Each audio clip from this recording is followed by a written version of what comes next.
नमस्कार साथियों, equal study के यूट्यूब चैनल पर आप सभी का स्वागत है। आज की इस वीडियो में हम हरियाणा एमटीएस 2024 के पीवाईक्यू के एमसीक्यू को डिस्कस करने वाले हैं। तो चलिए वीडियो की शुरुआत करते हैं अपने पहले क्वेश्चन से। Which is an example of a first class mail? प्रथम श्रेणी मेल का उदाहरण कौन सा है? इसका सही आंसर है option B, post card.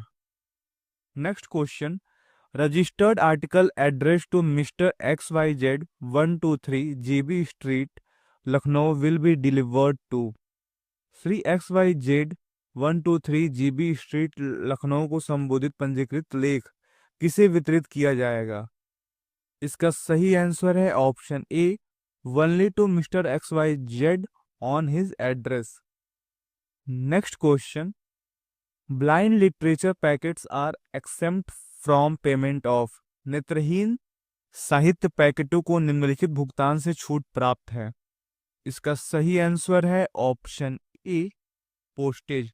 Next question, a value payable article can be returned to the sender if it is not claimed within 7 days counting from. यदि 7 दिनों के भीतर दावा नहीं किया जाता है तो वैल्यू पेएबल लेख प्रेषक को वापस कर दिया जाता है। इसका सही आंसर है option A, from the next day of intimation. Next question, in which cases registration is compulsory. किन मामलों में पंजीकरण अनिवार्य है? इसका सही आंसर है option D, all of the above. Which one of the following can't have permission to establish a letter box. निम्नलिखित में से किसमें लेटर बॉक्स स्थापित करने की अनुमति नहीं है? इसका सही आंसर है option C, aeroplane. Next question, what is a window delivery. Window delivery क्या है? इसका सही आंसर है option B, give the delivery at the post office. Next question, the following can't be booked at mobile post office. Mobile डाकघर में निम्नलिखित की booking नहीं की जा सकती है। इसका सही आंसर है option C, insured mail. Next question, one of the following is written on the mail send to army and air force. सेना और वायुसेना को भेजे गए मेल पर निम्नलिखित में से क्या लिखा होता है? इसका सही आंसर है ऑप्शन सी, 56 APO और 99 APO। Next question, branch post offices are kept open for a minimum period of.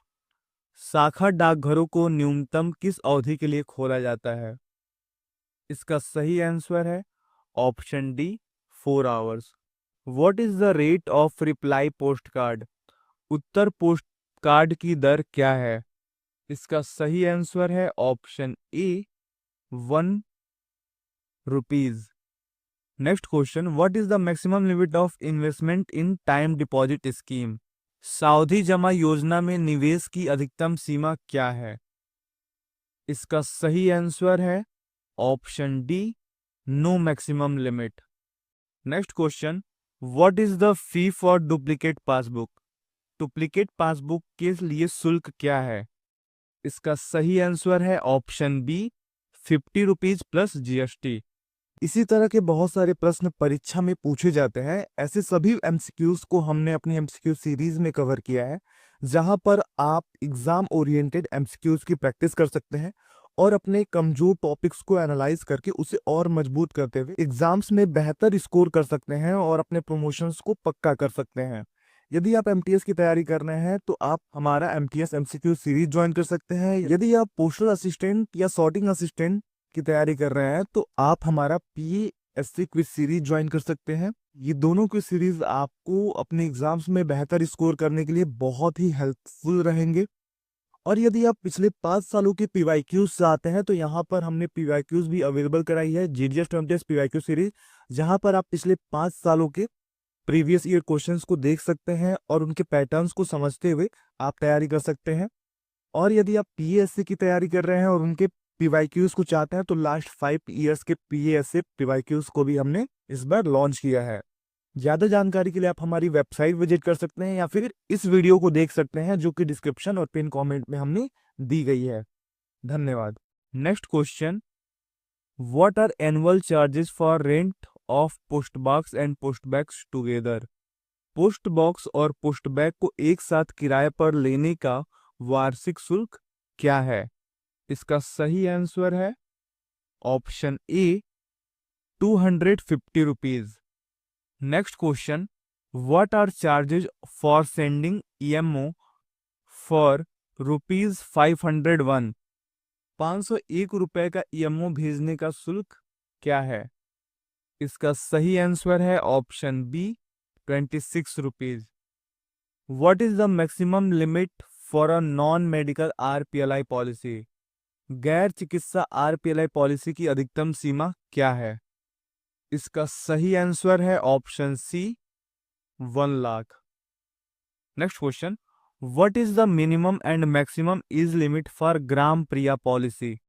Gram Priya policy के लिए न्यूनतम और अधिकतम आयु सीमा क्या है?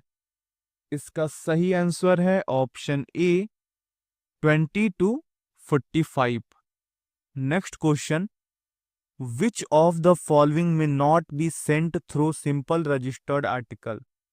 निम्नलिखित में से कौन सा सामान साधारण पंजीकृत लेख के माध्यम से नहीं भेजा जा सकता? इसका सही आंसर है option D all of the above. Where the stamps should be affixed of the address side? पते वाली तरफ डाक टिकट कहाँ चिपकाए जाने चाहिए? इसका सही आंसर है option A to the right hand top corner. Next question, which among the following is not prohibited for transmission by the inland post? निम्नलिखित में से कौन सा अंतर्देशीय डाक द्वारा प्रेषित करने के लिए प्रतिबंधित नहीं है? इसका सही आंसर है option see any sharp instrument properly protected. Next question, how much minimum quantity can be accepted under the direct post? Direct post के तहत लेखों की न्यूनतम कितनी मात्रा स्वीकार की जा सकती है? इसका सही आंसर है option B 1000 articles. Next question, the dimension of a post card of a private manufacturer must not be greater than? निजी निर्माण के पोस्ट कार्ड के आयाम कितने से अधिक नहीं होने चाहिए? इसका सही आंसर है option D 15 centimeter to 10.5 centimeter. Next question, which of the following is not under the premium mail service? निम्नलिखित में से कौन प्रीमियम मेल सेवा के अंतर्गत नहीं आता है? इसका सही आंसर है option be registered parcel. Next question, which of the following is not a due bag? निम्नलिखित में से कौन सा देय बैग नहीं है? यहाँ पर अकाउंट बैग जो है वो ड्यू बैग की कैटेगरी में आता है, बट इसे ड्यू बैग नहीं माना जा सकता, और बाकी 3 जो है वो ड्यू बैग होते ही नहीं है, तो यहाँ पर इसका कोई भी करेक्ट ऑप्शन यहाँ पर नहीं है। Next question, M26A is used for? M26A का उपयोग निम्नलिखित में से किसके लिए किया जाता है? इसका सही आंसर है option D trial card. Next question, what is the out trip? जावक फेरा क्या है? इसका सही आंसर है option A the trip of section from headquarter of the set towards out station. Next question, which of the following में not be a district bag unit? निम्नलिखित में से कौन सा जिला बैग इकाई नहीं हो सकता है? इसका सही आंसर है option B sub post office. Next question, the return letter office may be established? लौटाया गया पत्र कार्यालय, जिसे हम पुनः प्रेषण केंद्र के नाम से भी जानते हैं, वो कहाँ स्थित होता है? इसका सही आंसर है option A headquarter of a postal circle. Next question, the contents of the portfolio is? Portfolio की सामग्री इस प्रकार है। इसका सही आंसर है option D, all of the above. Next question, the head post offices in the more important cities are in the charge of gazetted officer and such officers are referred to as a. अधिक महत्वपूर्ण शहरों में प्रधान डाकघर राजपत्रित अधिकारियों के प्रभार में होते हैं और ऐसे अधिकारियों को क्या कहा जाता है? इसका सही आंसर है option C, first class head post master. Next question, the famous book Anand Math was authored by. प्रसिद्ध पुस्तक आनंद मठ किसके द्वारा लिखी गई थी? इसका सही आंसर है option D, Bankim Chandra Chattopadhyay. Next question, which is the biggest planet in the solar system. सौरमंडल का सबसे बड़ा ग्रह कौन सा है? इसका सही आंसर है option D, Jupiter. Next question, which is the capital of Assam state.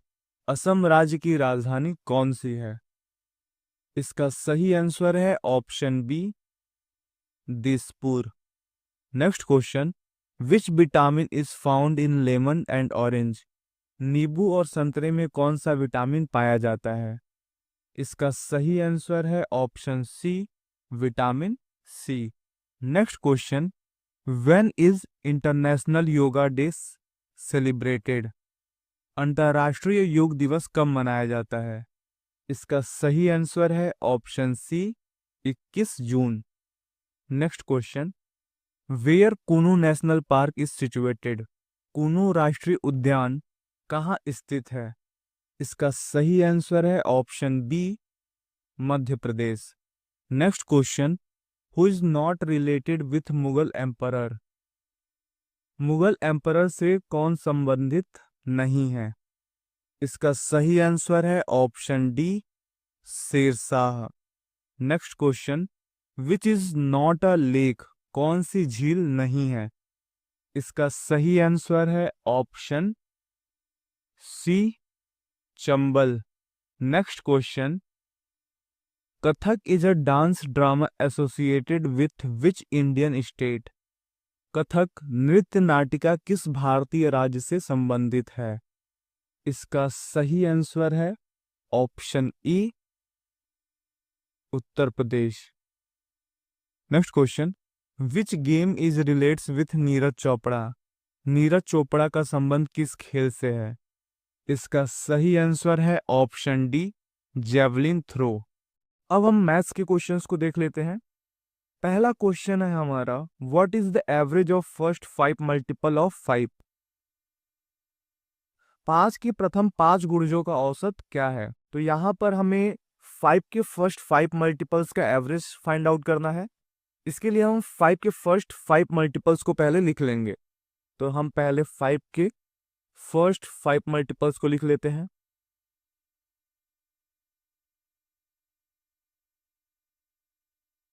तो यहां पर हो गया हमारा 5 मल्टीपल्स 5 के। अब यहां पर आप देखेंगे इन सभी नंबर्स में एक समान, एक कॉमन पैटर्न है कि यहां पर इन सभी में 5 के डिफरेंसेस हैं। और जब अंतर समान होता है तो बीच वाली जो संख्या होती है वही हमारी औसत हो जाती है। तो यहाँ पर 2 संख्या इधर हो गया लेफ्ट, 2 संख्या इधर हो गया राइट, और बीच में संख्या कौन सी आ रही है हमारी 15। तो यहाँ पर हमारा सही ऑप्शन हो जाएगा ऑप्शन सी, 15। नेक्स्ट क्वेश्चन है, a man travels from X to Y at the speed of 30 kilometer per hour and return with a speed of 60 kilometer per hour. What is the average speed of the man.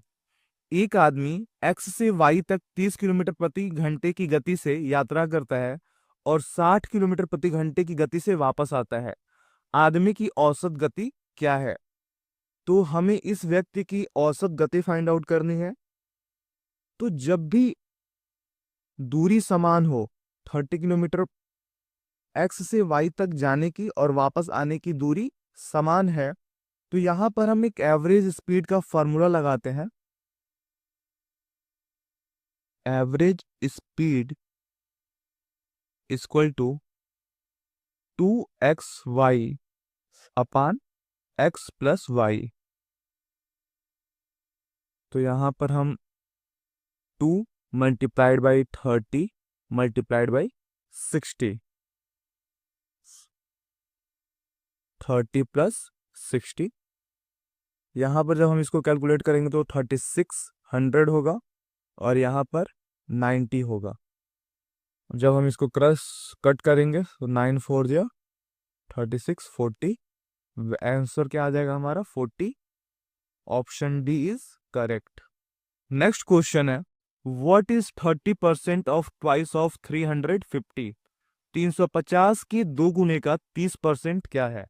तो सबसे पहले हमें 350 का दो गुना करना होगा, क्योंकि यहाँ पर क्वेश्चंस में खुद कहा गया है कि 350 का दो गुना का 30% क्या होगा। तो 350 को 2 से हम मल्टीप्लाई कर लेंगे तो वैल्यू आ जाएगी 700। अब 700 का हमें 30% निकालना है। तो यहां पर ये कैसे हो जाएगा, 700 मल्टीप्लाइड बाई 30 अपन 100। दो जीरो से दो जीरो कैंसिल, 7 3 जा 21 और जीरो ऐड हो जाएगा। तो वैल्यू क्या आ जाएगी हमारी final 210। Option D is correct. Next question, a dealer marks his goods 20% above his cost price. He then allows some discount on it and makes a profit of 8%. The rate of discount is। एक व्यापारी अपने माल पर लागत मूल्य से 20% अधिक मूल्य अंकित करता है, फिर वह उस पर कुछ छूट देता है और 8% का लाभ कमाता है। छूट की दर क्या है? तो यहां पर हमें डिस्काउंट फाइंड आउट करना है। मान लेते हैं कि सीपी जो है हमारा वो 100 रुपीज है और जो मार्क्ड प्राइस है, जो अंकित मूल्य है, वो हमारा 120 रुपये हो जाएगा, क्योंकि 20% की अधिक मूल्य अंकित की जा रही है। और लाभ कितना परसेंट रखा जा रहा है? तो 8% रखा जा रहा है। तो सेलिंग प्राइस हमारी कितनी हो जाएगी? 108 रुपीज हो जाएगी। अब हम डिस्काउंट निकालेंगे। तो डिस्काउंट का फॉर्मूला होता है marked price minus selling price. तो मार्क्ड प्राइस हमारी है 120 रुपीज और सेलिंग प्राइस हमारी कितनी है? 108 रुपीज। तो टोटल वैल्यू कितनी आ रही है हमारी? 12 रुपीज की। नेक्स्ट क्वेश्चन है, how many years will take to earn a simple interest of ₹5600 at a rate of 8% per annum on 10,000 rupees? 10,000 रुपए पर 8% प्रतिवर्ष की दर से 5600 रुपए का साधारण ब्याज अर्जित करने में कितने वर्ष लगेंगे? तो यहां पर हमसे टाइम पूछा जा रहा है। तो टाइम इज इक्वल टू, हम सिंपली एक फॉर्मूला पुट करेंगे, simple interest multiplied by 100 upon principal multiplied by rate of interest. तो यहां पर हम सारे वैल्यूज को पुट कर देंगे। 5600 multiplied by 100 upon principal 10,000, rate of interest 8%। तो दो जीरो से दो जीरो कैंसिल, दो जीरो से दो जीरो कैंसिल। तो यहां पर हो जाएगा 8 1 जा 8, 8 7 जा 56। तो वैल्यू कितनी आ गई हमारी? 7। नेक्स्ट क्वेश्चन है, 10 shirts cost ₹4800। Find the cost of 18 such shirts. 10 शर्टों की कीमत 4800 रुपए है, ऐसे 18 शर्टों की कीमत ज्ञात कीजिए। तो सबसे पहले हम वन शर्ट का प्राइस फाइंड आउट कर लेंगे। वन शर्ट कॉस्ट इज, तो हम 4800 में 10 से डिवाइड कर देंगे तो वैल्यू कितनी आ जाएगी? 480 रुपीज। अब हमें 18 शर्टों की कीमत ज्ञात करनी है। तो 18 shirt cost is 480 multiplied by 18, तो वैल्यू कितनी आ जाएगी हमारी 8640। Option C is correct. Next question, Ram and Shyam opened a firm in partnership in ratio of 2:3. What will the share of Shyam in profit of 45,000? Ram और श्याम ने दो संबंधित 3 के अनुपात में साझेदारी में एक फर्म खोली। 45,000 रुपए के लाभ में श्याम का हिस्सा कितना होगा? तो इन रेशियोज को हम सबसे पहले ऐड कर लेंगे, 2 + 3, तो वैल्यू हो जाएगी 5। अब हमसे पूछा जा रहा है श्याम का हिस्सा कितना होगा, तो 3/5 मल्टीप्लाइड बाई 45,000। 5 × 5, 5 × 9 = 45 और 3 0 ऐड हो जाएंगे, 9 3 = 27। वैल्यू कितनी आ जाएगी हमारी 27। Option B is correct. Next question, evaluate 8 divided by 4 multiplied by in bracket of 6 + 2 of 4 bracket close plus 32 - 2। इसका हमें मूल्यांकन करना है, बोर्ड मास का क्वेश्चन है। तो सबसे पहले हम ब्रैकेट के अंदर के क्वेश्चन को सॉल्व करेंगे। तो यहाँ पर 2 मल्टीप्लाइड बाई हो जाएगा 8 divide by 4 multiplied by bracket में 6 प्लस और 4, 2 ऑफ 4 की वैल्यू हो जाएगी 8 प्लस 32 - 2। फिर 8 डिवाइड बाई 4, 8 और 6 हो जाएगा वैल्यू 14 प्लस 32 - 2। फिर यहाँ पर डिवाइड होगा, तो यहाँ पर इन दोनों की वैल्यू हो जाएगी 2 मल्टीप्लाइड बाई 14 प्लस 32 - 2। यहाँ पर वैल्यू हो जाएगी 28, 14 2 = 28 प्लस 32 - 2। तो यहाँ पर इन दोनों को हम ऐड कर लेंगे, तो यहाँ पर हो जाएगा 60 - 2। फिर यहाँ पर वैल्यू हो जाएगी 58। Option A is correct. Next question है, Ram and Mohan together can do a piece of work in 6 days and Ram can do it in 9 days. In how many days can Mohan alone do it? Ram और मोहन मिलकर एक काम को 6 दिन में कर सकते हैं और राम उसी काम को 9 दिन में कर सकता है। मोहन अकेले उसी काम को कितने दिन में कर सकता है? जब भी इस तरह के क्वेश्चन आए तो एक फॉर्मूला पुट करिए यहाँ पर, x multiplied by Y, x minus Y. 6 multiplied by 9 upon 9 minus 6। 6 9 = 54, 9 - 6 = 3, 18। Option B is correct. Next question, a almirah costing 5,500 rupees was sold for 6,600 rupees. What is the profit और loss percent? 5500 रुपए की लागत वाली एक अलमारी 6600 रुपए में बेची गई, लाभ या हानि प्रतिशत क्या है? तो यहाँ पर हम प्रॉफिट हो रहा है, profit equal to 6600 minus 5500, value आ जाएगी 1100। Profit percentage equal to 1100 upon multiplied by 100। 2 0 से 2 0 कैंसिल, 11 1 = 11, 0 11 5 = 55, 5 2 = 10 20। तो प्रॉफिट परसेंट कितना बना हमारा 20%। Option B is correct.